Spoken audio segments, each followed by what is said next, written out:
Can you talk about the opportunities in the first half? Was that kind of where the game was?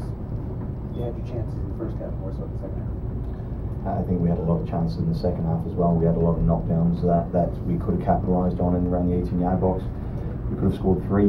I think in the first half we had a couple of good chances. I think Boydie had a few, and it is what it is. Where it can be a cruel sport at times. I think some of the football we played was very productive, and ultimately you've got to finish your chances. What do you do as this team's coach when you see interim coach, when you see them getting chance after chance and just not being able to put the ball back? What is that a function? Great question. I suppose if we had the answer, we wouldn't be in this position right now. I wouldn't be answering that question. But again, you're going over it in training. It's reinforcing good habits in front of goal, hitting the target, putting the ball in the back of the net, and it's about having the right people and being given those opportunities. I think it should have tonight been a different night for 1 or 2 players. They would have had a couple of goals. It's just when it's going against you, it really does pile up at times. And I think we did enough tonight. You saw the same game I saw, so I'm not going to tell you that anything I think you don't know. But it was disappointing. We're creating chances, we're getting in good areas, and on a different night maybe we put a couple of those away. But we'll reassess, we'll work on it in training and try and give the players as much confidence and self-belief going into the next game. Did you get a sense that they were pressing, scoring goals? The guys were, obviously frustrated, but they were pressing in terms of just trying really hard? I think from the start I thought we were pressing. We played with 3 up top, and it was an honest 3 up top. And part of that was to stop them from playing out, and I think the numerous chances that we did create in the first half were from us winning the ball in their half and looking to break quickly. I think we were pressing the entire game, and I think the urgency was definitely there, and they feel the responsibility just like I do, just like the other coaches do, and it's something has to change, and you can't fault the effort, you can't fault the mentality. I think going into it, and reassessing the game, we'll sit down and watch it, but it's about putting your chances away, I think. Gavin, what did you see on the goal from your vantage point? How would you walk us through that? The goal that they scored. Anything I say is, what we talk about is discipline and making the right choices in the right areas, and that's all I can say. Gavin, Macaulay was pretty visible in the technical area. Yeah. Was he sort of running the show tonight? No, I think it's a collaborative effort. I've known Sean for a long time. We probably spent 6-7 hours today just sitting down looking over things, and spent a lot of time over the last couple of days. And for me, it was a different voice for the players. Something to try and change things a little bit. But we brought him in as an assistant coach. He's not a head coaching candidate, and he's going to be an assistant coach next year. We've brought him in to strengthen the coaching staff and to give him a role. So to put him in and ask for more of him, I think is healthy for the club. He definitely has a wealth of knowledge, and he's a very, very valuable individual. The preparation this week in training has been very, very good. Ultimately, professional sports is all about winning, but the product that you saw, I think, on a different night would have won. It's a cruel sport, as I said at times. Will he be taking more of the lead as the season progresses?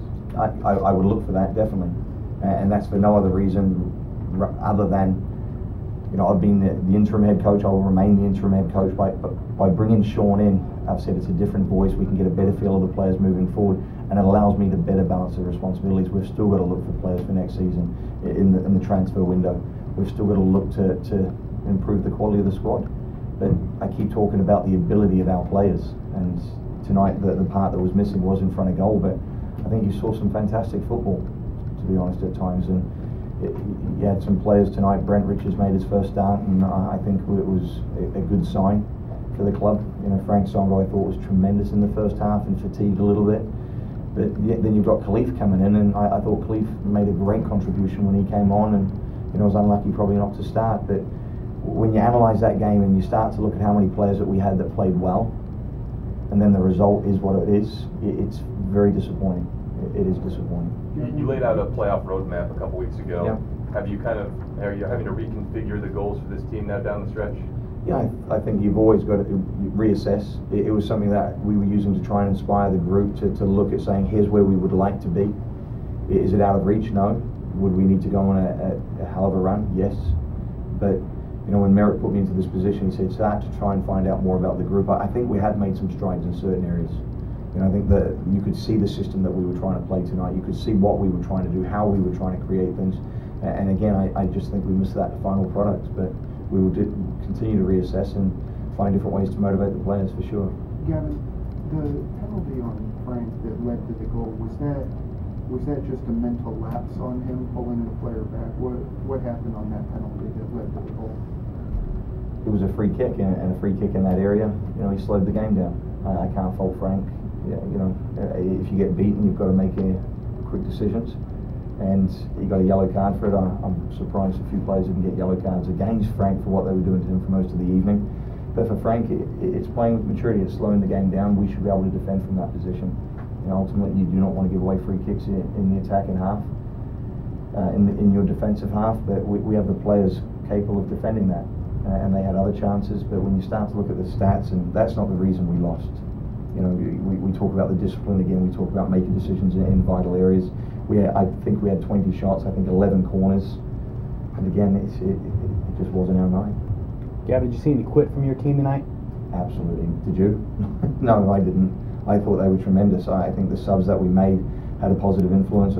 I should have probably given Danny more time, you know, to try and change things. But going with 3 at the back and opening yourselves up that way, you know, it can be dangerous as well. But what people don't understand is that they're a good group of people. That they do thoroughly care, and they're distraught right now. So for us, it's a matter of, you know, wrapping your arm around them and trying to get them to keep going in the right direction, because there's been certain improvements made, and you know, we haven't had a pre-season to try and correct some of the things that we may have perceived were wrong. You know, we've come into the middle of the season, we're trying to put them, you know, steer them back on path as such, and it's been difficult. One more, please. Fans certainly weren't happy after the game. You've been around these fans maybe longer than anybody in this organization. What's your reaction to how they reacted? I still think they're tremendous. I think they're the most passionate group of fans, and you know, what they don't see is that I care just as much as them. That there's a reason I'm working it as hard as I am to try and fix it, and that, you know, I value them very, very highly.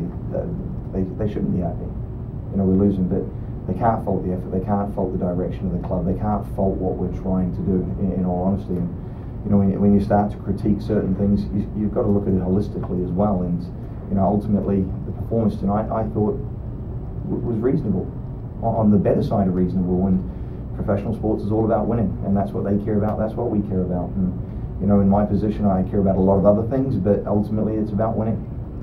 Thank you. Locker room's over. Thank you.